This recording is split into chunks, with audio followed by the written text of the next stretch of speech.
Assalamualaikum warahmatullahi wabarakatuh. Perkenalkan, nama saya Ahmad Warung. Saya mahasiswa Universitas Hairun Ternate, Fakultas Ekonomi dan Bisnis, program studi akuntansi. Di sini saya akan membuat tugas video part 4 terkait tentang mata kuliah metode penelitian atau metopen yang diberikan oleh dosen pengampu saya, yaitu Bapak Dr. Sibito SMSI. Dan dalam pembahasannya akan membahas terkait tentang teknik, analisis, metode, data, hermeneutika. Mungkin lebih lanjut langsung saja ke mungkin langsung saja kita ke pembahasannya yang terkait tentang teknik, analisis, metode, data, hermeneutika.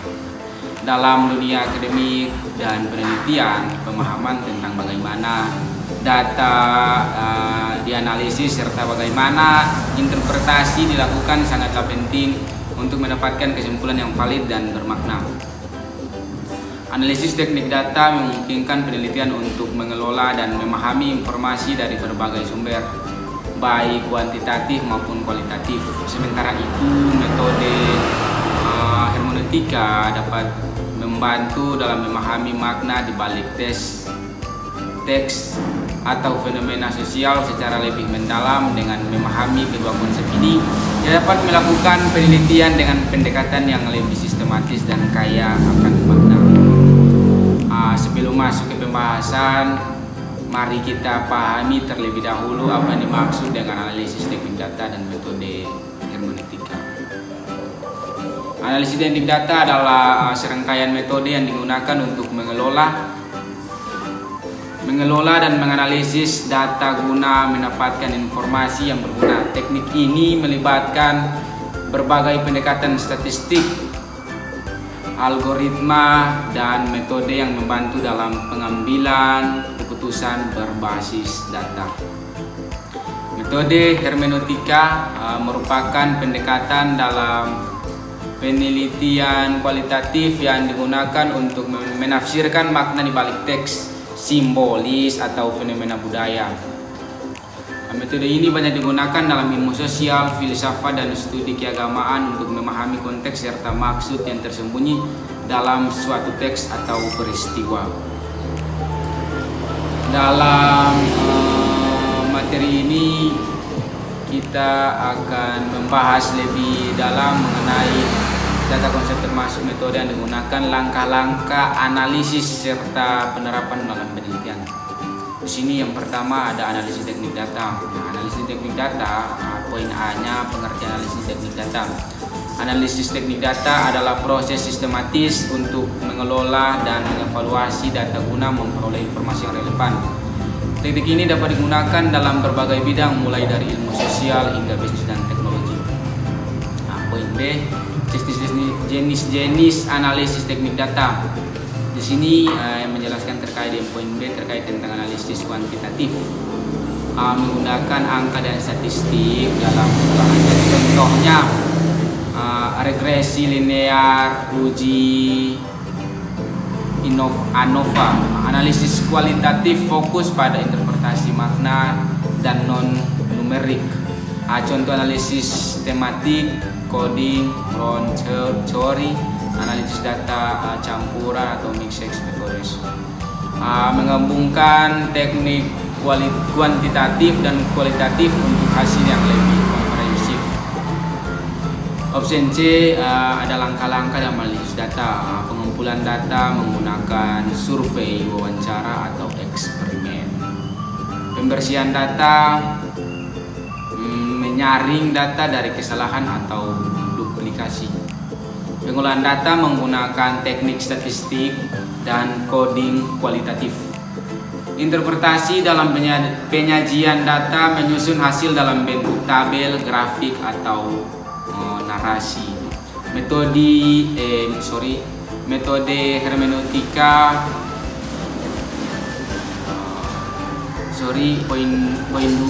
Poin 2 terkait tentang metode hermeneutika. Yang poin A-nya menjelaskan tentang pengertian hermeneutika.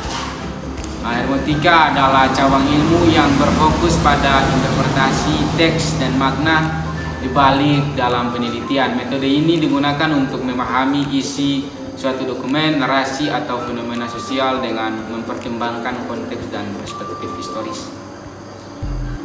Poin B, jenis-jenis hermeneutika filosofis atau Gadamer menekankan pemahaman sebagai proses dialogis antara teks dan pembaca. Hermeneutika kritis atau Habermas mengkaji teks dalam konteks sosial politik untuk menemukan ideologi yang tersembunyi. Hermeneutika objektif bertujuan untuk memahami teks sesuai dengan maksud pengarang aslinya. Poin C, langkah-langkah dalam metode hermeneutika memahami konteks historis, menelusuri latar belakang teks atau fenomena. Analisis struktur teks, mengidentifikasi tema, simbol, dan pola dalam teks.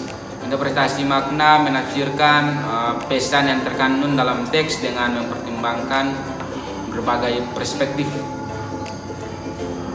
Selanjutnya ada refleksi kritis, menghubungkan dalam pemahaman teks dengan realitas sosial atau fenomena masa kini.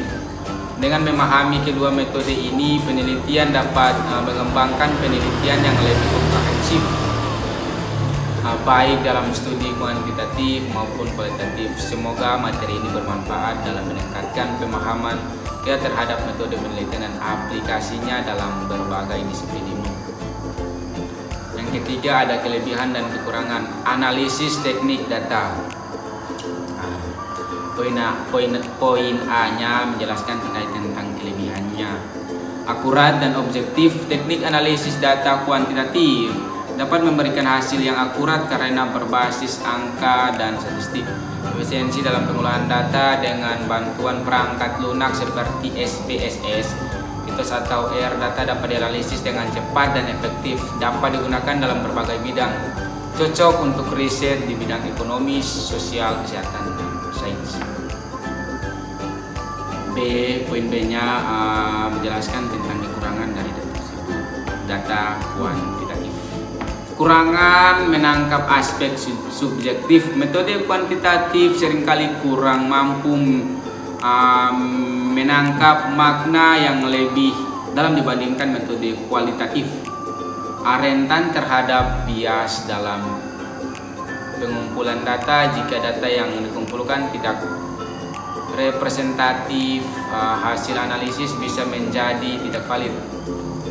Memerlukan keahlian statistik, penelitian harus memiliki pemahaman tentang realisasi analisis dapat dilakukan dengan benar. Yang keempat, ada kelebihan dan kekurangan metode hermeneutika.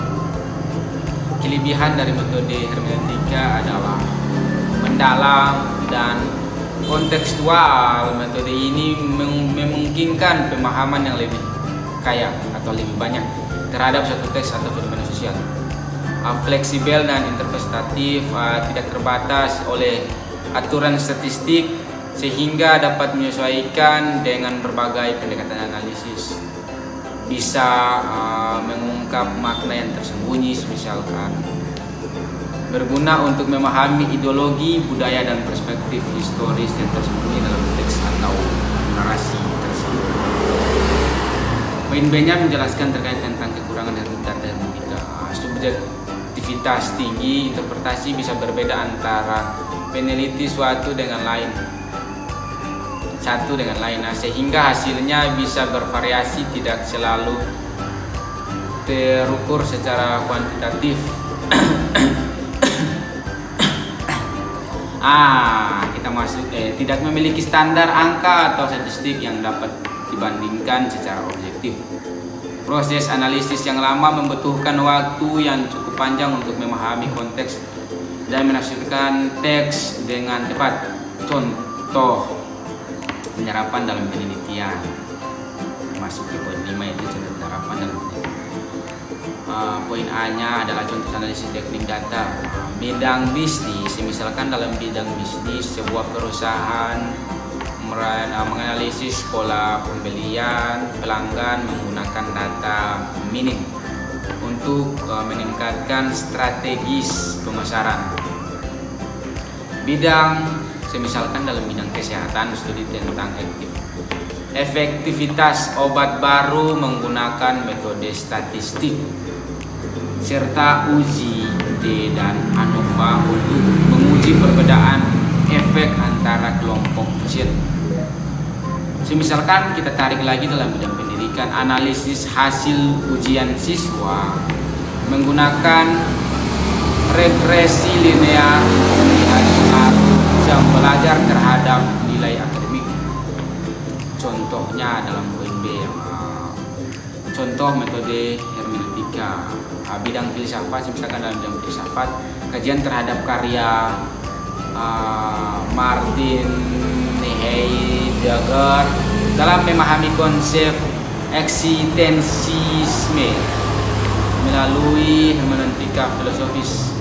Misalkan dalam bidang sastra, analisis novel Laskar Pelangi. Analisis novel Laskar Pelangi adalah untuk memahami makna simbolik perjuangan pendidikan di Indonesia yang terkandung dalam novel Laskar Pelangi tersebut.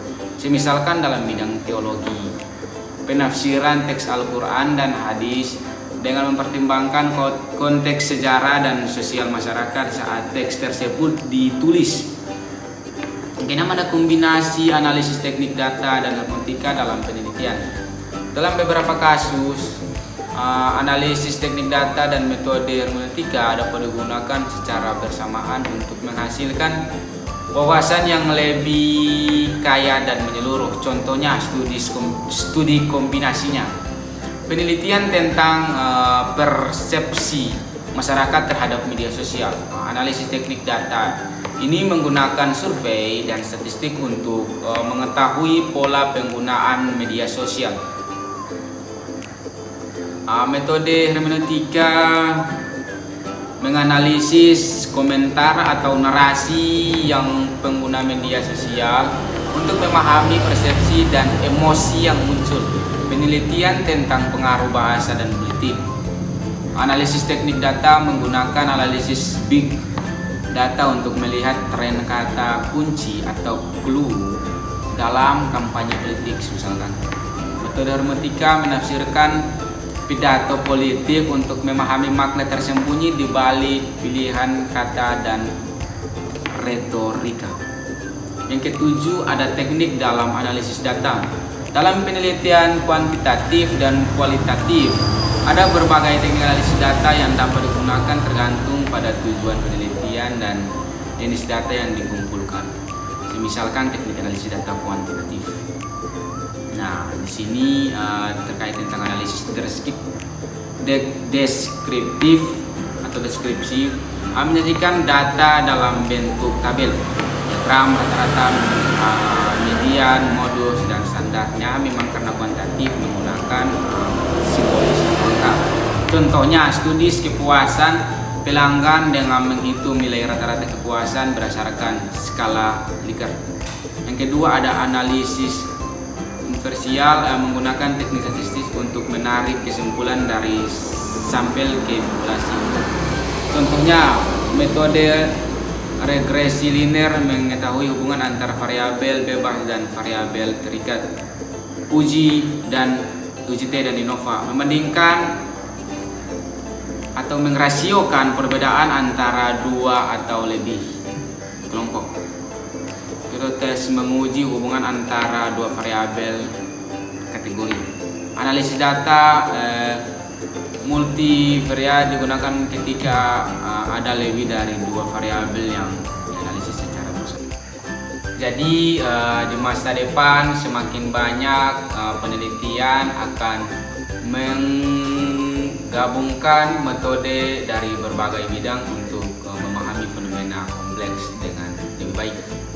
Jadi kesimpulan akhir dari pembahasan tadi adalah baik analisis teknik data maupun metode hermeneutika memiliki keunggulan masing-masing dalam penelitian. Analisis teknik data lebih cocok untuk penelitian berbasis angka dan pola statistik. Metode hermeneutika lebih efektif dalam memahami makna mendalam dari teks fenomena sosial. Dan Jadi kombinasi kedua metode ini dapat menghasilkan penelitian yang lebih kaya baik secara kuantitatif maupun kualitatif. Dengan memahami dan mengharapkan kedua pendekatan ini menurut pendekatan ini secara tepat kita dapat memperoleh wawasan yang lebih luas dalam berbagai disiplin ilmu. Mungkin itu adalah kesimpulannya, semoga bermanfaat bagi kita semua dan teman-teman yang telah menonton video penjelasan saya di part 4.